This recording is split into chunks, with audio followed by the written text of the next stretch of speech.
S'ils l'ont fait, pourquoi pas vous?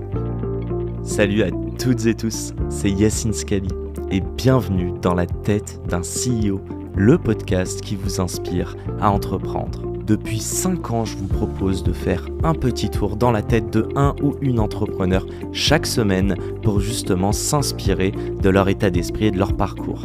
Mon objectif, il est hyper simple, c'est voir un maximum de personnes se lancer, entreprendre et miser sur elles. On sort une interview tous les lundis, donc n'hésitez pas à vous abonner dès maintenant. Et pour nous soutenir, ça vous prend 30 petites secondes. Je vous demande de nous laisser une note et un commentaire sur les plateformes d'écoute de votre choix. Encore une fois, un grand merci de nous écouter et n'oubliez pas, s'ils l'ont fait, pourquoi pas vous? Bonne écoute à toutes et tous. Question toute simple, comment tu as réussi à enchaîner déjà, bon, je comprends que tu aies fait du conseil, mais surtout remonter une boîte. Donc ça veut dire que quand tu rencontres cette personne à cette soirée de networking ou autre, mais ton cerveau, il est alerte, il est ouvert, il est en mode, ok, je cherche une nouvelle boîte. Ouais. Et quand tu revends des millions, parce que je suis sûr que c'est des millions, même si tu vas pas nous le dire, mais pourquoi tu vas remonter une... Qu'est-ce que tu cherches dans ça? Et là, je sais... Je pense que après chacun entreprend peut-être pour des raisons différentes. Moi, personnellement, ce que je me suis rendu compte, c'est que effectivement, quand tu es un peu dans... C'est un peu le truc de la pyramide de Maslow, où tu as les besoins primaires, et puis au plus que tu montes, au plus que tu arrives à des besoins plus complexes et du coup secondaires.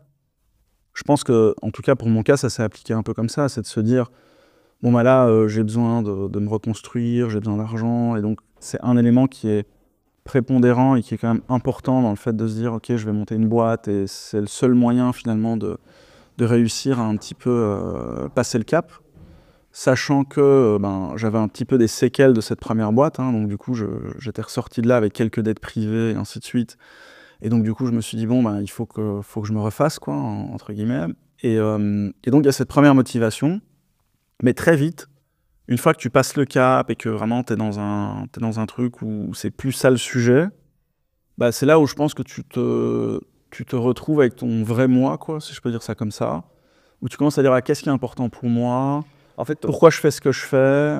tu t'es découvert dans ta première boîte, c'est ce que tu es en train de dire? Ouais, parce que même dans ma toute première boîte, j'avais très vite des aspirations de comment je fais pour faire grandir tout ça. J'étais très très orienté leadership, je motivais beaucoup mes équipes, j'investissais beaucoup, je leur donnais des bonnes conditions de travail, c'était des trucs qui étaient vraiment importants pour moi. Et je réfléchissais, what's next en fait? Où est-ce que je pourrais retrouver ça? Voilà, et comment je peux faire, comment je peux aller plus loin, comment je peux avoir plus d'impact. Et donc je pense que j'ai toujours eu cette mécanique, quoi. C'est la fin de cet épisode. S'il vous a plu, prenez 30 secondes pour nous laisser un commentaire et une note sur la plateforme d'écoute de votre choix. On a encore des dizaines d'épisodes en stock, donc je vous laisse fouiller. Et d'ici là, n'oubliez pas, s'ils l'ont fait, pourquoi pas vous? Encore une fois, un grand merci de nous avoir écoutés et à très vite pour un nouvel épisode. Ciao!